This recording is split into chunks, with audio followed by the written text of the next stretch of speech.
harus ada di perut kita, ya, supaya tidak terlalu penuh, ya, untuk udara, untuk nafas itu sendiri.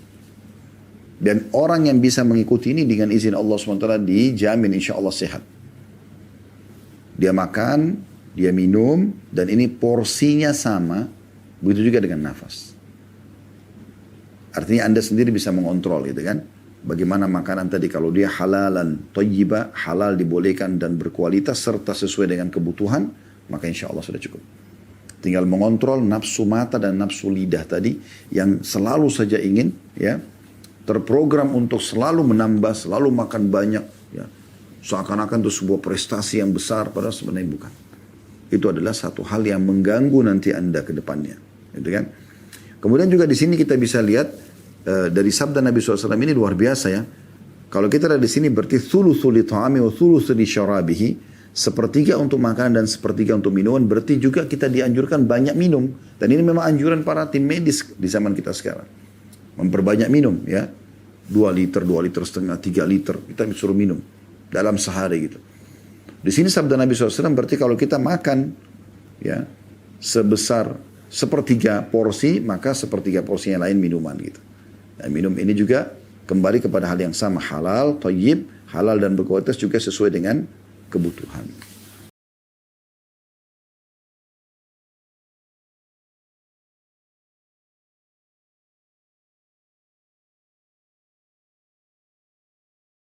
Assalamualaikum warahmatullahi wabarakatuh. Alhamdulillah, wassalatu wassalamu ala rasulillah. Segala puji dan puja kehadirat Allah subhanahu wa ta'ala. Juga salawat dan taslim kepada Nabi besar Muhammad sallallahu alaihi wa ala alihi wa sahbihi wasallam. Saudaraku seiman, seperti biasa di hari Rabu siang kita akan melanjutkan bedah buku kita Riyadhus Shalihin, tulis oleh Imam Nawawi rahimahullah. Dan kita akan masuk insyaAllah hadis pada kesempatan ini 519. Hadis nomor 519. Saya langsung bacakan dari Ibnu Abbas radhiyallahu anhuma. Beliau berkata, "Kana Rasulullah sallallahu alaihi wasallam yabitul layalil mutatabi'at atau mutatabi'ah tawiyan." Masa ulangi. Kana Rasulullah sallallahu alaihi wasallam yabitul layaliyal mutatabi'ata tawiyan.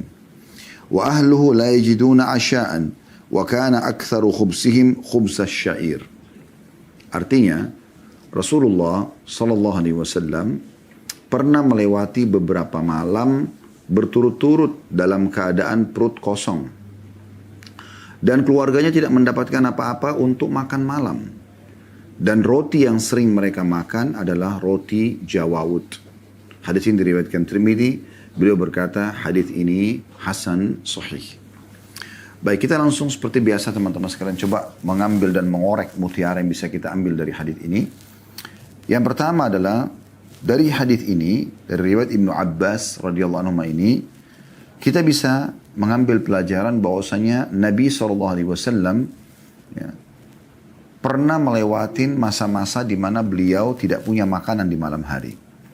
Bisa bermakna di sini adalah betul-betul memang beliau tidak punya makanan dan akhirnya beliau nginap tanpa makan di malam itu, atau memang makna lainnya Rasulullah SAW memang tidak makan malam, ya, tidak makan malam. Bisa saja seperti itu maknanya ya.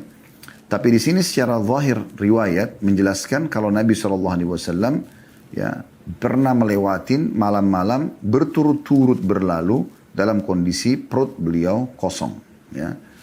Artinya tidak punya makanan gitu.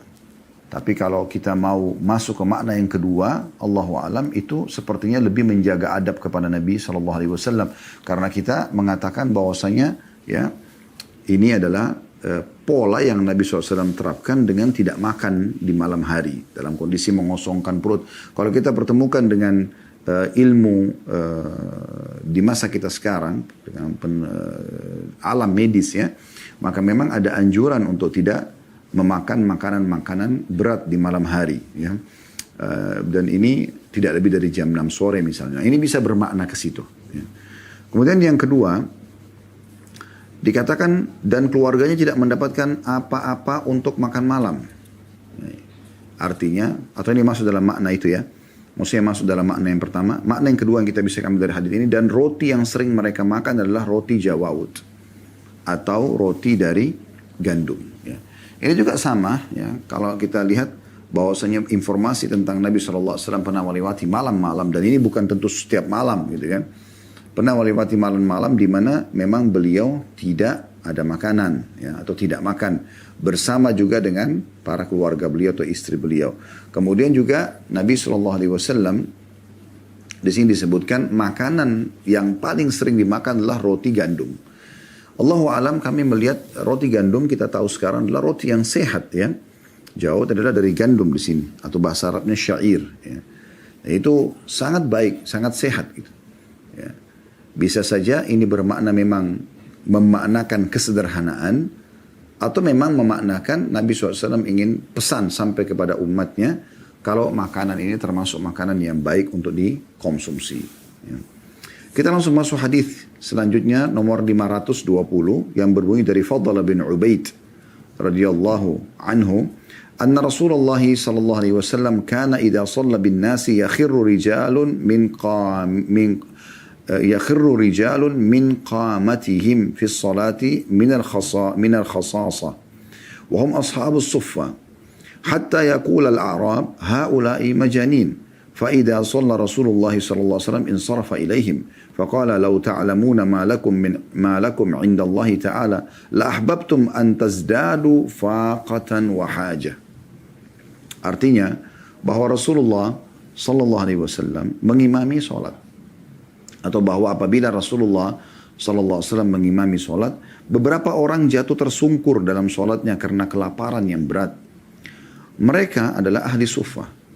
Hingga orang-orang Badui berkata, mereka adalah orang-orang gila. Lalu apabila Rasulullah SAW selesai sholat, beliau mendatangi mereka, lalu bersabda, seandainya kalian mengetahui pahala kalian di sisi Allah Ta'ala, niscaya kalian ingin lebih miskin dan lebih lapar lagi. Hadis ini diriwayatkan Tirmidzi, dan beliau mengatakan hadis ini adalah hadis yang sahih.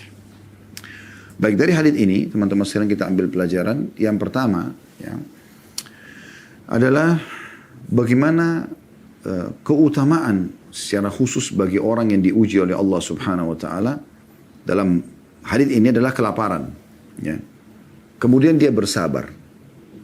Tetap dia ibadah kepada Allah Subhanahu wa taala. Karena di sini disebutkan mereka saking laparnya pada saat mereka lagi sholat lemes sekali sampai jatuh. Dan itu disebabkan karena lapar. Sebagian orang yang tidak faham mengira mereka orang gila. Padahal sebenarnya bukan orang gila. Bukan orang gila, gitu. Tapi karena lapar, gitu. Dan ini teman-teman sekalian, ya, memberikan pelajaran kepada kita bahwasanya orang kalau berat ujiannya, Allah datangkan kemudian dia bersabar, dan sabar ini artinya menerima keputusan Allah lalu ikhtiar mencari jalan keluar dari permasalahan dia. Misalnya tadi di sini dia lapar, dia coba ikhtiar, dia bekerja, dia mencari rezeki, atau kalau memang darurat sekali dia bisa minta pada orang, kalau dia khawatir dia bisa meninggal, ya sudah boleh membuka pintu meminta pada saat itu, tapi hanya kebutuhan pada saat itu saja. Ya, sebagaimana Abu Hurairah radhiyallahu anhu pernah lapar, kemudian beliau meminta, ya, dari beberapa orang sahabat makanan, dan itu dibolehkan kalau memang dalam keadaan darurat. Tapi kalau anda punya kemampuan jangan anda minta, ya, karena bisa masuk dalam hadis Nabi SAW. Ya, tidak ada seseorang yang membuka pintu afaf, kemuliaan, kecuali Allah akan berikan dia kekayaan, dan tidak ada orang yang membuka pintu minta-minta mengemis kecuali Allah akan, ya, bukakan baginya pintu kemiskinan, ya. Jadi kalau dalam keadaan darurat boleh saja orang meminta hal tersebut, ya, boleh saja dia meminta hal tersebut. Nah, baik teman-teman sekalian, di sini kenapa kita katakan pelajaran yang pertama, makin berat cobaan seseorang, ya, berarti makin besar balasan yang akan dia dapatkan, diambil daripada potongan yang kedua dari hadis yang kita ingin bagi jadi dua, ya. Yaitu kata Nabi SAW pada saat selepas sholat dan melihat mereka kelaparan sekali, maka, ya, Nabi SAW mengatakan, kalau seandainya kalian tahu balasan di sisi Allah ini, dalam kondisi cobaan sedang datang, kalian sedang lapar, dan ternyata kalian tetap sholat, ya, sampai kalian paksakan dan sampai tersungkur, gitu kan, jatuh karena laparnya, maka kalian Kalau tahu balasannya di sisi Allah sekarang yang Allah siapkan, kalian berharap lebih lapar dan lebih susah daripada ini. Ya, jadi pelajaran pertama dari hadis adalah tentang masalah orang kalau diuji oleh Allah Subhanahu wa taala maka pahalanya akan datang ya sebesar ujian yang ada pada dia. Sebagaimana dalam hadis yang lain kata Nabi SAW, Inna idhamal ajri ma'idhamil bala. Sesungguhnya besarnya balasan itu sesuai dengan besarnya cobaan yang ada. Kemudian teman-teman sekalian, pelajaran yang kedua adalah keutamaan Ashabu Suffa. Dan ini sudah pernah kita singgung ya. Siapa itu Ashabu Suffa? Orang-orang, para sahabat Nabi yang miskin, yang memang tinggal di bawah naungan Nabi SAW, sekaligus mereka menuntut ilmu. Jadi di belakang rumah Nabi SAW itu ada sebuah lokasi bisa nampung kurang lebih 300 orang. Nah, disitulah mereka tinggal, dikenal dengan Ashabu Suffa. Ashabu Suffa.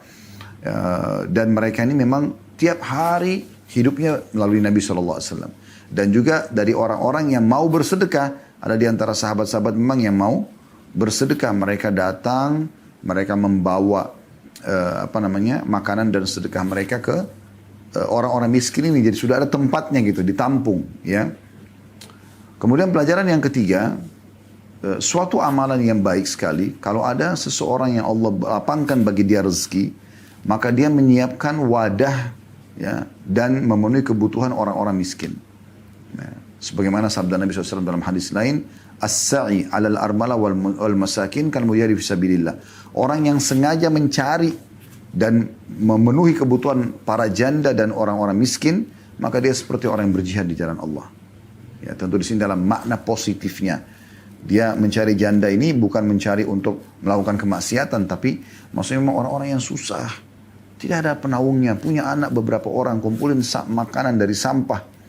Nah mereka-mereka ini kalau sengaja kita mencari tahu di mana mereka lalu kita menjadi donatur tetap bagi mereka, maka ini ada keutamaan tersendiri. Termasuk juga orang miskin. Dan Sa'ad bin Ubadah radhiyallahu anhu, sahabat Nabi yang mulia terkenal kaya raya di Madinah, setiap hari dia selalu mengirim nampan makanan untuk Nabi SAW dan keluarganya, dan juga nampan makanan, jadi maksudnya nampan yang besar, itu juga yang memenuhi kebutuhan para sahabat yang ada di Suffah itu sendiri. Kemudian pelajaran yang keempat adalah ya, tidak bolehnya seseorang itu mencela orang lain. Jangan buru-buru menilai orang. Seperti contoh kasus di sini ada beberapa orang Badui yang sholat, begitu melihat ada sahabat ini jatuh tersungkur karena kelaparan, mereka langsung vonis ini orang gila. Padahal sebenarnya bukan begitu. Dan Nabi SAW memperdengarkan perkataan beliau kepada orang-orang Badui itu juga. Sambil mendatangi selepas sholat langsung orang-orang tersungkur ini ya, dan mengatakan di depan semua orang, kalau kalian tahu berapa besar pahala yang Allah berikan kepada kalian, maka kalian berharap lebih lapar dan lebih susah daripada ini. Nah ini maknanya teman-teman sekalian, berarti ya tidak boleh seseorang langsung menilai orang lain itu buruk. Mungkin dia lebih baik di sisi Allah Subhanahu wa taala. Setiap kali Anda melihat ada orang di depan mata Anda itu lebih tua, Anda mengatakan orang ini lebih banyak amalnya kan lebih tua daripada saya. Kalau ada orang lebih muda, Anda bisa katakan dalam diri Anda sendiri supaya Anda tidak anggap remeh orang misalnya. Anda bisa mengatakan orang ini lebih muda dan pasti dia lebih sedikit dosanya. Sehingga Anda selalu introspeksi diri. Ini pelajaran penting yang diambil daripada hadis ini. Ada 4 pelajaran ya. Kita pindah ke hadis selanjutnya, hadis nomor 521. Berbunyi dari Abu Karim al-Mikdan bin Ma'di Karib radhiyallahu anhum. Beliau berkata, saya mendengar Rasulullah sallallahu alaihi wasallam bersabda, "Ma mala'a adamiyyun wi'an syarran min batnih, bihasbi ibni adama uqulatun yukimna sulbah. Fa in kana la mahala fa thuluthun li ta'ami wa thuluthun li syarabi wa thuluthun li nafsi." Hadis ini riwayat Tirmidzi dan beliau mengatakan hadis ini adalah hasan. Ya. Terjemahannya, tidaklah seorang anak Adam mengisi suatu wadah secara penuh yang lebih buruk daripada perutnya sendiri. Cukuplah bagi anak Adam beberapa suap makanan yang dapat menegakkan tulang punggungnya. Jika memang harus lebih dari itu, maka sepertiga untuk makanannya, sepertiga untuk minumannya, dan sepertiga lagi untuk nafasnya. Dari hadis ini kita ambil pelajaran teman-teman sekalian bahwasanya yang pertama, seseorang harus mengontrol ya, makanan yang dia isi ke perutnya. minuman yang dia isi ke perutnya. Ya. Ini peringatan dari Nabi SAW. Sampai beliau mengingatkan tidak ada wadah ya yang lebih buruk yang diisi oleh anak Adam dibandingkan perutnya. Maksudnya kalau orang terus menerus mengisi tanpa stop. Ada orang begitu subhanallah. Baru makan main course yang berat. Nasi, lauk, segala macam daging. Makan. Habis itu makan lagi jenis makanan yang berbeda. Dengan seluruhnya karbohidrat. Padahal dia sudah kenyang. Makan lagi dessertnya sekian banyak gitu. Sampai akhirnya dia pun susah berdiri, dia pun susah bernafas. Hasan Basri menggambarkan orang seperti ini. Janganlah kalian menjadi seperti sebagian orang yang makan terus dan minum tanpa ada kontrol. Dan pada saat ya selesai makan dan minum karena kekenyangan, baru dia mengatakan kepada pelayannya, wahai pelayan, berikanlah aku obat ya penghancur makanan ini. Ya, agar aku tidak mah ya, kalau kita sekarang mah atau sakit perut gitu. Tapi orang makan secukupnya. Ini sesuai dengan sabda Nabi SAW di potongan setelahnya. Cukuplah wahai anak Adam itu, ya mengisi atau mengambil beberapa suap makanan yang menegakkan punggungnya. Maksudnya sesuai dengan kebutuhan dia. Kalau kita lapar, makan. Kalaupun misalnya mendapatkan makanan-makanan tambahan walaupun kita tidak lapar, boleh kita cicipi. Tapi bukan menjadikannya sebagai tempat pelampiasan untuk makan semuanya. Jadi kan, baru habis makan berat, masih kenyang, karena ada banyak makanan yang lebih enak lagi datang, tetap dipaksakan makan. Karena ada sebagian orang saya dengarkan mengatakan itu ya di beberapa acara. Kapan lagi nih mau makan enak? Jadi dipaksa semuanya untuk makan begitu banyak.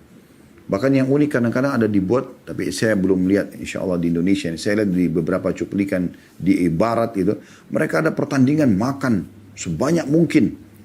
Nah, ini untuk apa gini ya? Ini hanya mendatangkan penyakit orang kalau terlalu banyak makanan yang masuk ke tubuhnya. Karena Anda ya bisa lihat perut kita, ukurannya, plus ususnya juga ya. Kan dia melingkar-lingkar ya. Jadi tidak bisa sebanyak yang dibayangkan. Kalau Anda masukkan satu piring aja makanan, itu bisa dikatakan sudah hampir penuh. Belum itu dikelola dulu ya oleh tubuh kita ya, dengan izin Allah Subhanahu wa taala untuk yang mana jadi nutrisi, yang mana jadi ampas yang tidak dibutuhkan lalu keluar dari jadi tinja atau jadi air seni, itu baru kemudian Anda isi lagi gitu kan. Dan subhanallah tidak ada yang membuat lebih nyaman hidup ini, selamat dari segala macam penyakit dibandingkan dengan mengontrol makanan dan minuman yang masuk. Kapan itu sehat dan secukupnya, maka dipastikan juga Anda akan sehat. Tubuh ini Allah pinjamkan kepada Anda sebagai amanah, tinggal bagaimana kita merawatnya ya. Ini ada maintenance-nya. Tidur yang cukup, makan yang sehat dan secukupnya, minum juga demikian ya. Ini insya Allah dengan sendirinya akan terjaga ya. Tapi banyak orang tidak mengontrol masalah itu. Ini pelajaran pertama. Jadi pelajaran pertama kalau kita bisa simpulkan poinnya adalah seseorang dianjurkan untuk mengontrol makanan dan minuman yang masuk ke tubuhnya. Harus yang berkualitas, thayyiban, halal, yang Allah halalkan, dan sesuai keperluan atau kebutuhan. Kalau lapar Anda makan, dan makan yang berkualitas. Ya. Setelah selesai, kalau ada tambahan-tambahan makanan, Anda boleh cicipi. Kalau memang darurat, kayak misalnya khawatir orang yang menghidangkan tersinggung misalnya. Tapi kalau tidak, Anda tidak harus. Jangan semua yang nampak di depan mata Anda, ya, Anda ikutin hawa nafsunya mata itu, warna-warni, ya, segala macam, membuat Anda akhirnya jadi tidak bisa mengontrol diri kita. Ya, saya pernah waktu itu di salah satu negara di Eropa diundang oleh orang kita gitu. Subhanallah pada saat itu ada ta'lim ba'bas isya di apartemen satu jemaah kita orang Indonesia. Pas kami lagi tunggu sahibul baitnya datang, rupanya di building itu ada juga orang yang tinggal. Subhanallah ada orang turun dari mobil. Saya belum pernah lihat ada orang sebesar itu badannya gitu. Sangat besar dan susah sekali dia untuk turun jalan juga. Artinya untuk apa sampai seperti ini gitu. Apakah hanya karena makan yang banyak gitu kan. Padahal sebenarnya kita bisa mengontrol itu. Kita bisa mengontrol. Jadi nafsu yang ada di mata, nafsu yang ada di lidah ini dikontrol. Sehingga tadi kita hanya fokus kepada yang halal, yang dibolehkan, yang thayyib berkualitas dan sesuai dengan kebutuhan. Pelajaran yang kedua yang bisa kita ambil adalah Nabi SAW mengatakan, kalaupun dia harus makan, maka dan minum, ya, dia bagi 3 perutnya. Sepertiganya untuk makanan, sepertiganya untuk minuman, dan sepertiganya lagi untuk dirinya atau nafasnya. Untuk nafasnya. Ya. Di sini subhanallah luar biasa ya. Kita kalau terlalu kenyang, apakah makanan atau minuman, rasanya nafas terganggu ya. Jadi Nabi SAW sudah sampaikan itu. Harus ada di perut kita, ya, supaya tidak terlalu penuh, ya, untuk udara, untuk nafas itu sendiri. Dan orang yang bisa mengikuti ini dengan izin Allah SWT dijamin insya Allah sehat.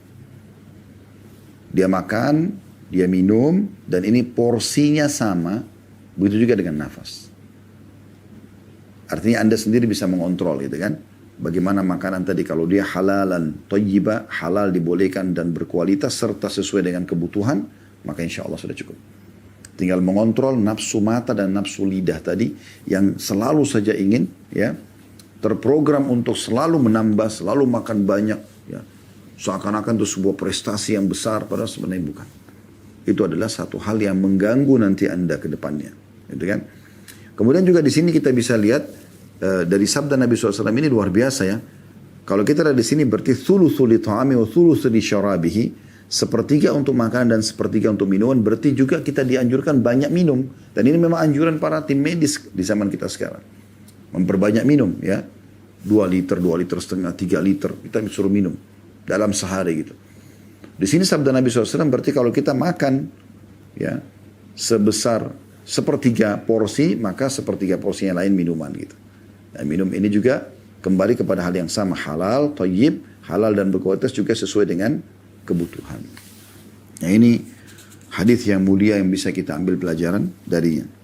Selanjutnya teman-teman sekalian kita akan masuk ke hadis nomor 522.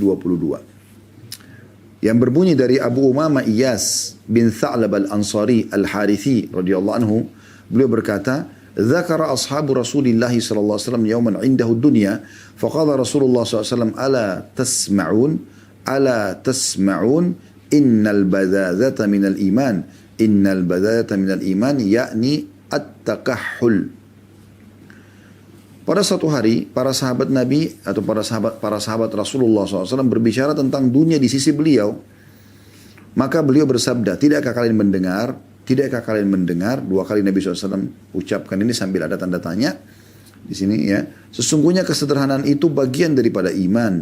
Sesungguhnya kesederhanaan itu bagian daripada iman. Maksudnya adalah at-takahhul, yaitu meninggalkan ya berlebihan atau kemewahan berlebihan. Diriwayatkan oleh Ahmad. Di situ ada keterangan bahwasanya al-badzadah, saya baca dulu yang ditulis di sini ya. Dengan ba bertitik 1 dan 2 zal bertitik, yaitu kesederhanaan dan tidak mengenakan sesuatu yang bermewah, yang berlebihan. Adapun at-takahhul dengan qaf dan ha, para ahli bahasa mengatakan al-mutakahhil adalah orang yang kering kulitnya karena kehidupan yang keras dan tidak bermewah-mewahan. Dari hadis ini kita ambil pelajaran bahwasanya ya, perlunya orang beriman berdiskusi dan berbicara satu sama yang lain dan saling mengingatkan tentang masalah akhirat. Tentang masalah akhirat. Di sini terbukti para sahabat Nabi sempat berbicara tentang urusan dunia. Maksudnya adalah bagaimana mereka berbicara tentang rumah fulan, kendaraan tunggangan fulan, harta fulan gitu ya. Seakan-akan dunia itu menjadi sebuah bahasan inti pada saat itu. Maka Nabi SAW mengingatkan, tidakkah kalian dengar? Sudah sering kan saya sampaikan, gitu. Ya. Maka pada saat itu Nabi SAW mengatakan, ketahuilah bahwasanya kesederhanaan ya adalah bagian daripada iman. Nah dari hadits ini kita ambil pelajaran pertama tentang pentingnya seorang mukmin atau beberapa orang mukmin duduk saling menasihatin. Kalau ada saudaranya terlalu berlebihan sudah dalam penampilan dia segala macam, kita sampaikan baik-baik. Jangan sampai itu menjadi target utamanya. Tentu sekali lagi kami sudah jelaskan di awal bab ini karena kita bahas tentang bab kesederhanaan. Bukan berarti seorang mukmin tidak boleh pakai baju bagus, tidak boleh punya kendaraan yang bagus, tidak boleh punya rumah yang bagus misalnya. Tidak. Karena itu disebutkan dalam banyak hadis. Di antaranya kata Nabi SAW, Allah suka melihat bekas nikmat pada hambanya. Demikian juga Nabi SAW mengatakan puncak nikmat seorang hamba, puncak nikmat Allah pada seorang hamba di rumah yang luas, tunggangan yang bagus. Nabi SAW juga punya kuda yang terbaik, ada unta yang terbaik. Nabi SAW punya rumah, beberapa rumah, walaupun memang kondisinya sederhana, gitu kan. Tapi ada kan gitu. Nah, sesuai dengan kemampuan orang. Tapi yang penting jangan berlebihan. Ada orang mungkin rumahnya semuanya disepuh dengan emas. Untuk apa? Lebih baik dia emas itu dipakai dibangunkan masjid misalnya buat amal soleh dia, gitu kan, contoh. Tapi dia boleh punya rumah yang nyaman buat dia. Karena memang tinggal di rumah sendiri itu bagian daripada ibadah. Ya. Banyak hadis yang menjelaskan masalah itu ya. Bahwasanya engkau tinggal di rumahmu, ya, sehingga orang selamat dari keburukanmu dan kau juga selamat dari keburukan orang lain, itu bagian daripada perintah Nabi SAW. Dan corona kemarin sudah mengajarkan kepada kita masalah itu. Bagaimana kita lebih banyak menghabiskan waktu di rumah bersama keluarga dan banyak hal-hal yang manfaat yang bisa kita kerjakan. Ya. Kemudian pelajaran yang kedua bisa diambil adalah bahwasanya kesederhanaan dalam arti kata tidak boleh berlebihan di sini adalah bagian daripada iman. Memang orang-orang beriman seperti itu keadaannya. Mereka terlihat lebih sederhana, ya. Kemudian juga sederhana ini bukan berarti kumuh ya, bukan berarti kumuh karena tidak boleh orang kumuh dalam Islam. Pernah ada seorang sahabat dia masuk ke masjid dalam kondisi kumuh, kelihatannya seperti itu. Maka Nabi SAW bertanya, apa kau punya harta? Dia bilang ada ya Rasulullah. Nabi tanya, apa hartamu? Dia sebutkan, ada unta, ada domba, dan beberapa yang lain. Kata Nabi SAW, kalau begitu mana bekas nikmat Allah pada dirimu? Bukan berarti kita harus tampil kumuh, pakai sendal yang putus, pakaian yang kotor, sobek-sobek, karena ini kita disuruh hidup sederhana. Bukan begitu. Ya, sederhana itu bukan berarti kumuh, tapi sederhana itu adalah tidak berlebihan. Itu maksudnya. Tidak berlebihan. Ya. Kita melanjutkan hadis selanjutnya, saudaraku seiman, yaitu hadis nomor 523. Saya langsung bacakan saja dari Abu Abdullah di sini tulisannya. Abu Abdullah Jabir bin Abdullah radhiyallahu anhuma. Beliau berkata, "Ba'athana Rasulullah SAW wa ammara alaina Aba Ubaidah radhiyallahu anhu. Natalaqqa 'iran li Quraisy wa zawwadana jiraban min tamrin lam yajid lana ghairah." فكان أبو عبيدة يعطينا تمرة فقيل كيف كنتم تصنعون بها قال نمصها كما يمص الصبي ثم نشرب عليها من الماء فتكفينا يومنا إلى الليل وكنا نضرب بإسينا الخبط ثم نبله بالماء فنأكله قال وانطلقنا على ساحل البحر فرفع لنا على ساحل البحر كهيئة الكثيب الضخم فأتيناه فإذا هي دابة تدعى العنبر فقال أبو عبيدة ميتة ثم قال لا بل نحن رسول الله صلى الله عليه وسلم وفي سبيل الله وقد اضطررنا فقلوا فأقمنا عليه شهرا ونحن 300 حتى سمنا ولقد رأيتنا نغترف من وكب عينه بالكلاب الدهن ونقطع منه الفدر كالثور أو كقدر الثور ولقد أخذ منا أبو عبيدة 13 رجلا فأقعدهم في وكب عينه وأخذ ضلعا من أضلاعه فأقامها ثم رحل أعظم بعير معنا فمر من تحتها وتزودنا من لحمه وشائق فلما قدمنا المدينة أتينا رسول الله صلى الله عليه وسلم فذكرنا ذلك له فقال هو رزق أخرجه الله لكم فهل معكم من لحمه شيء فتطعمون فأرسلنا إلى رسول الله صلى الله عليه وسلم منه فأكله. Terjemahannya, kata Jabir bin Abdullah radhiyallahu anhu, dia dan ayahnya adalah sahabat. Rasulullah SAW pernah mengutus kami dan menunjuk Abu Ubaidah radhiyallahu anhu sebagai pemimpin kami untuk menghadang rombongan dagang milik orang-orang Quraisy. Beliau membekali kami satu kantong kulit berisi kurma. Beliau tidak mempunyai yang lain untuk kami. Maka Abu Ubaidah memberi kami kurma satu butir, ya, satu butir. Maka ditanyakan, apa yang kalian perbuat dengan satu butir kurma? Jabir mengatakan kami menghisapnya sebagaimana anak kecil menghisap. Kemudian kami minum air. Maka satu butir itu cukup bagi kami untuk 1 hari penuh sampai malam. Kemudian kami memukul daun khabat dengan tongkat. Lalu kami basahi dengan air dan kami memakannya.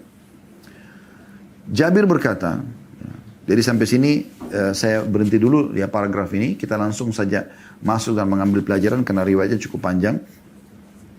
Riwayat ini teman-teman sekalian, kita ambil pelajaran pertamanya bahwasanya Rasulullah Sallallahu Alaihi Wasallam mengutus pasukan untuk menghalang kafilah dagang Quraisy. Karena ada sebabnya. Ya. Kalau orang tidak fahami, mungkin orang akan menganggap, oh Islam menyuruh untuk merampas hak orang lain. Bukan itu. Karena orang-orang Quraisy pada saat mereka menindas muslimin dan akhirnya muslimin terpaksa keluar dari kota Mekah dan menuju ke Madinah. Mereka keluar ke kota Madinah, maka banyak harta-harta mereka diambil oleh Quraisy. Bahkan rumah Nabi SAW yang pernah beliau tinggal bersama istri tercinta Khadijah radhiyallahu anha diambil oleh Aqil, sepupu beliau sendiri, lalu dijual gitu. Pada saat pembebasan kota Mekah, sebagian sahabat mengatakan, ya Rasulullah, tidakkah anda ke rumah anda yang dulu? Kata Nabi SAW, Aqil tidak menyisahkan sesuatu pun untuk kami. Maksudnya sudah diambil dan sudah dijual. Gak mungkin kami ambil lagi. Begitu luar biasa adab Islam gitu. Nah orang-orang Quraisy mengambil harta-harta muslimin. Makanya Nabi SAW suruh menghadang kafilah dagangnya. Dan kita tidak temukan teman-teman sekalian ada riwayat yang menyebutkan Nabi SAW menyuruh menghadang kafilah dagang selain Quraisy. Jadi ini perlu difahami. Kenapa? Karena orang-orang Quraisy yang memang ya kafilah-kafilah dagang ini para saudagar-saudagarnya, pengusaha-pengusahanya itu memang yang mereka yang paling banyak mendapatkan andil karena mereka tokoh-tokoh Mekah dari harta muslimin yang ditinggal. Oleh karena itu Nabi SAW menghukum mereka dengan pola ini. Ini yang pertama. Kemudian yang bisa kita ambil juga di sini adalah Nabi SAW, kan itu ada potongan tadi. Rasulullah SAW mengutus kami dan menunjuk Abu Ubaidah radhiyallahu anhu sebagai pemimpin kami untuk menghadang rombongan dagang milik orang-orang Quraisy. Itu pelajaran pertama yang bisa kita ambil.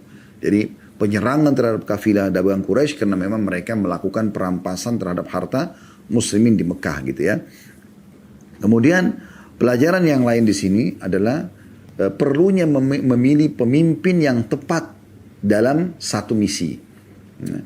Apakah itu jihad untuk membela agama Islam, apakah untuk misi seperti ini misalnya ya, untuk mengambil haknya muslimin, apakah itu misi dakwah sehingga ada dai yang tepat untuk dikirim atau tenaga pengajar misalnya di sebuah pesantren, sekolah, guru yang tepat, atau Anda di kantor Anda pilih pegawai dan staf yang tepat sehingga berjalanlah ya pekerjaan sesuai dengan yang diharapkan. Maka ini diambil pelajaran dari pilihan Nabi SAW terhadap Abu Ubaidah bin Jarrah. Beliau terkenal sekali orang yang sangat mahir dalam memimpin peperangan, maka dipilih dari situ. Itu terjadi beberapa kali ya. Nabi SAW juga pernah memilih Usama bin Zaid radhiyallahu anhuma. Umurnya masih 17 tahun, tapi Nabi SAW suruh dia memimpin pasukan. Di dalam pasukannya ada Abu Bakar, ada Umar, ada Uthman, ada Ali, ada sahabat-sahabat senior, gitu kan. Tapi Nabi SAW pilih orang yang lebih faham tentang masalah strategi perang, walaupun dia lebih muda. Pernah juga Nabi SAW memilih Amr bin As, baru masuk Islam beberapa bulan, langsung jadi pemimpin perang. Dan di dalam pasukannya ada Umar bin Khattab dan beberapa sahabat Nabi yang mulia. Dan ini tidak salah kalau kita memilih orang yang tepat, ya, yang lebih ahli di bidangnya. Pelajaran yang ketiga yang bisa diambil dari paragraf yang pertama ini adalah, beliau, Nabi Muhammad SAW, membekali kami satu kantong kulit berisi kurma. Beliau tidak mempunyai yang lain untuk kami. Jadi biasanya Nabi SAW ya, kalau mau bentuk pasukan, beliau mengiklankan kepada para sahabat untuk siapa yang mau menyumbang silahkan. Apalagi kalau beliau memimpin langsung. Tapi dari riwayat ini kita lihat Nabi SAW ya, membentuk pasukan, lalu kemudian segera menyuruh jalan. Maka bekal yang Nabi siapkan hanya sekantong kurma. Ya. Dan sekantong kurma ini kemungkinan adalah kantong yang besar. Kantong yang besar gitu. Karena nanti kita lihat jumlah mereka ini adalah 300 orang. Dan mereka pergi berhari-hari bahkan berbulan-bulan. Ya. Beberapa hari mereka jalan, mereka hanya mengkonsumsi 1 butir kurma 1 orang 1 hari. Berarti 300 butir kurma. Gitu kan. Nah di sini makna daripada beliau membekali kami dengan 1 kantong kulit berisi kurma bukan berarti kantong kecil. Karena Potongan hadis ini ataupun riwayat dikatakan, beliau tidak mempunyai yang lain, maka Abu Ubaidah memberi kami kurma satu butir. Maksudnya per satu personal perang ini, pasukan perang ini, satu butir kurma. Nanti kita lihat di sini mereka disebutkan jumlahnya 300 orang di paragraf setelahnya ya. Dan mereka memakan itu dengan cara satu butir kurma satu hari. Mereka mengisapnya seperti anak kecil mengisapnya seperti kalau kita permen sekarang ya, sampai semuanya seharinya udah masuk ya. Kemudian dikuatkan dengan meminum air dan itu ternyata cukup ya seharian penuh untuk menopang hidup mereka. Jadi di sini Nabi SAW memberikan kantong yang besar yang cukup untuk 300 orang personil setiap harinya satu orang berarti 300 butir. Berarti cukup besar kantong tersebut ya, kantong kulit itu cukup besar bisa menampung untuk kebutuhan beberapa hari ya seperti itu. Kemudian itu pelajaran ketiga. Pelajaran yang keempat yang bisa kita ambil adalah memakan satu butir kurma dengan meminum air itu bisa cukup untuk sehari. Bisa cukup untuk sehari. Ya. Asal seseorang itu ya dalam keadaan seperti ini ya. Bukan berarti Anda kalau lagi di kota lagi tenang, bukan lagi terdesak ya.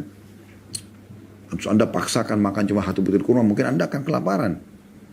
Tetapi dalam kondisi-kondisi seperti ini, bisa Anda jadikan solusi kurma sama air putih. Kurma sama air putih. Sayangnya, kita ini masih jarang melihat keajaiban Allah SWT pada kurma.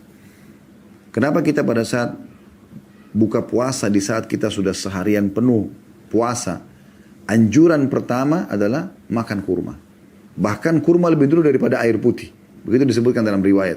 Nabi SAW mengkonsumsi rutab atau kurma yang basah. Kalau tidak ada baru kemudian minum air putih. Ya. Jadi dia dengan air putih ini. Tapi kurma lebih dulu. Dan juga ada hadis Nabi SAW yang berbunyi sebaik-baik makanan kalian pada saat buka puasa adalah kurma. Sebaik-baik makanan untuk kalian pada saat sahur adalah kurma. Berarti kurma ini punya sesuatu nilai gitu. Dan kalau kita lihat ayat-ayat Al-Quran yang menyebutkan tentang pohon-pohon di surga. Umumnya tidak lepas dari nakhl, pohon kurma.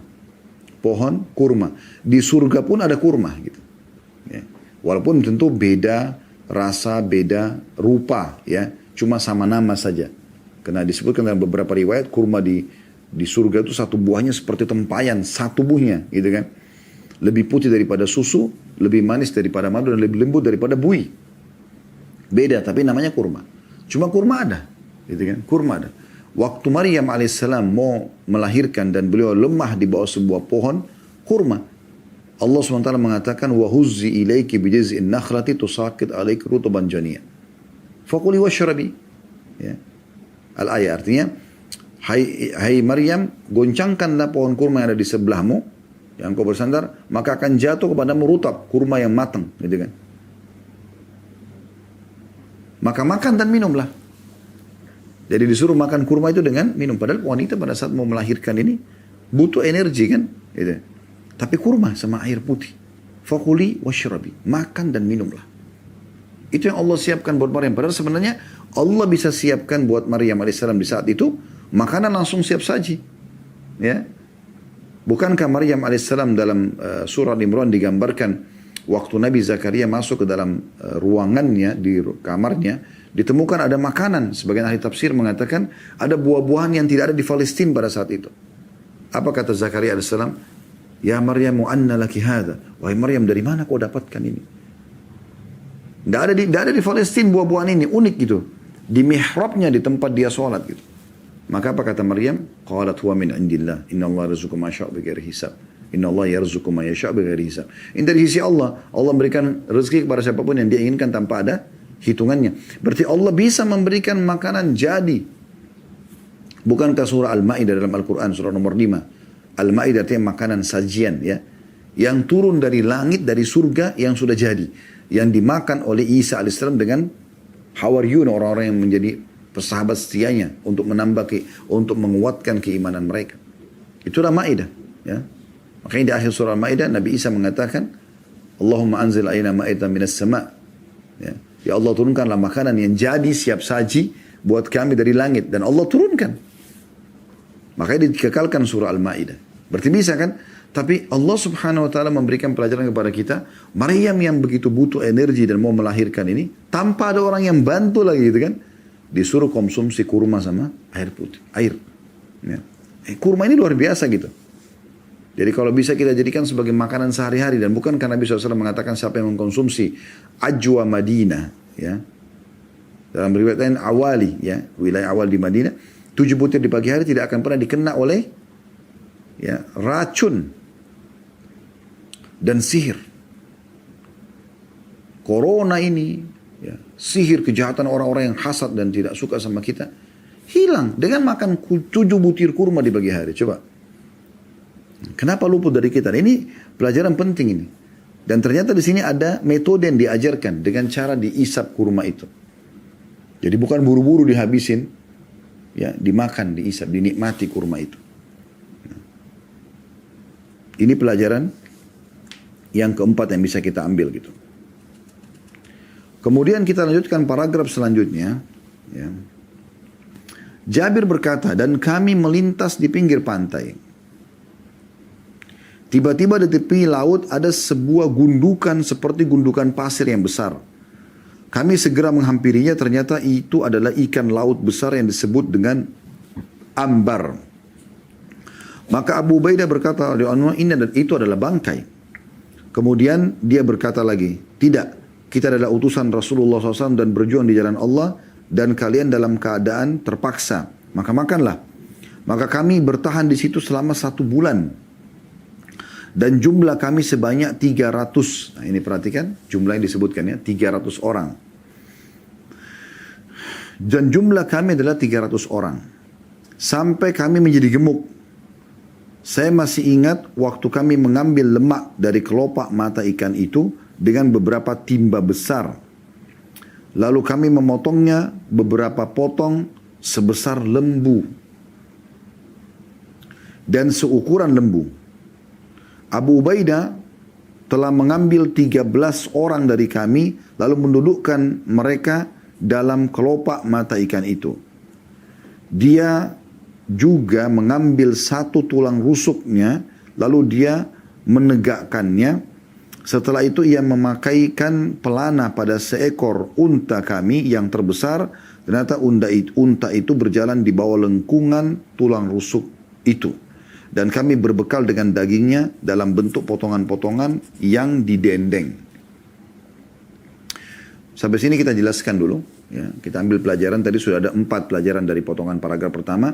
Potongan yang kedua, ini adalah Jabir bin Abdullah menggambarkan tentang sebuah karunia yang Allah berikan kepada mereka.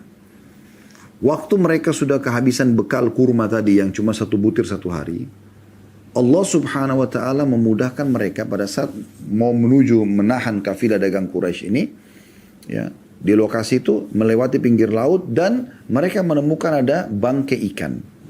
Dan perlu Anda ketahui, dalam Islam semua yang ada di air hukumnya halal, ya. Hidup di air. Baik dia hidup ataupun dia mati, semua jenis ikan, ya. Cumi, hewan-hewan air. Nah kata Nabi SAW tentang lautan dan juga sungai, ya, hillun maitatu tahurun ma'u.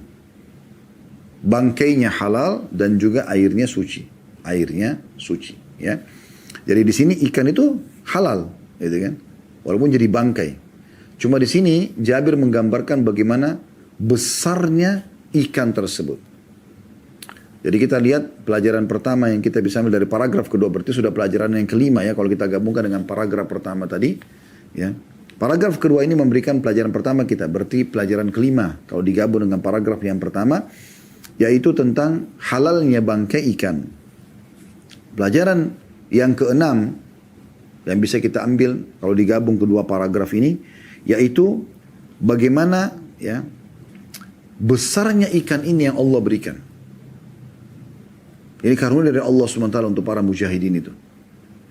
Dan saking besarnya Jabir gambarkan, kami pernah mengeluarkan lemak dari mata ikan itu. Ya, itu ukurannya seperti lembu. Seperti sapi yang besar. Setiap kami keluarkan begitu. Dan ada beberapa ukuran seperti lembu itu. Artinya lemak matanya banyak besar sekali ikan itu. Kita bisa bayangkan kalau ukuran lemak matanya itu seperti lembu-lembu, ya, beberapa ekor lembu. Itu kan luar biasa, berarti besar sekali gitu ya. Di sini dikatakan kami memotongnya beberapa potong sebesar lembu atau seukuran lembu.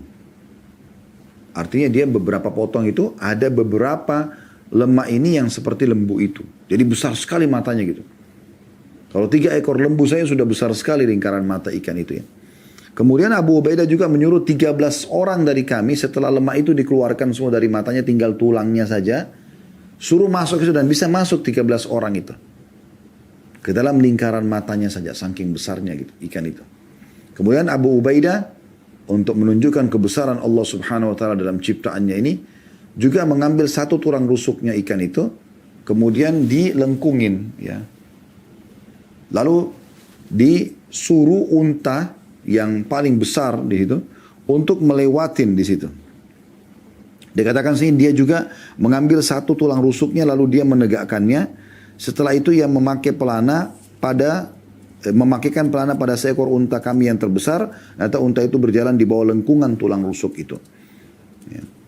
Lalu kami berbekal dengan daging itu dalam bentuk potong-potongan yang didendeng, yang dikeringkan. Kemudian dipakai. Dan ini menandakan ikan ini luar biasa. Ini mujizat dari Allah Subhanahu wa taala, karunia dari Allah Subhanahu wa taala, tanda-tanda kebesarannya untuk para mujahidin tersebut. Karena diambil dari potongan akhir hadits Nabi SAW bersabda seperti itu kepada mereka. Ini adalah karunia Allah yang Allah berikan kepada kalian. Gitu ya. Ini menandakan ciptaan Allah luar biasa. Dan memang kita tahu di laut cukup banyak ikan, tapi ikan ini luar biasa gitu yang digambarkan. Dan di sini disebutkan namanya namanya dalam bahasa Arab ikan ambar. Allahu alam itu dalam bahasa kita apa ya. Tapi ikan ini sangat besar sebagaimana sudah digambarkan tadi. Ya.